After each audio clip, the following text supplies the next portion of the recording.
Let's make my very favorite summer tomato sauce. I make this pretty much every single day, it feels like. In the summer, we have so many cherry tomatoes and sun gold tomatoes growing that I literally cannot keep up. So I make this all the time because we love it as a family, and it's really the very best tomato sauce ever. It takes about 15 minutes to cook.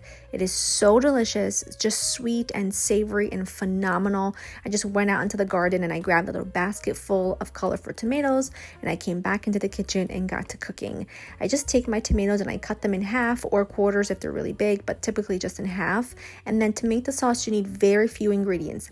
Good quality extra virgin olive oil, a couple of cloves of garlic that I smash and peel but I don't chop. Once it comes to a sizzle and that garlic becomes fragrant, you're going to go ahead and add in your beautiful sweet cherry tomatoes. Give them a really good season with a pinch of salt. Add a good amount of fresh basil, and this is your sauce, you guys. This is it. This is simple. It's perfection, and it's Italian food at its very finest. We take beautiful vegetables and beautiful produce in season, and we just take very good care of it by cooking it very simply with a few good quality ingredients, and the end result is always phenomenal. The tomatoes need about 15 minutes to cook down and burst and just give out their beautiful sweetness. And at the same time, you're going to want to cook your pasta to al dente. You can choose any pasta that you like.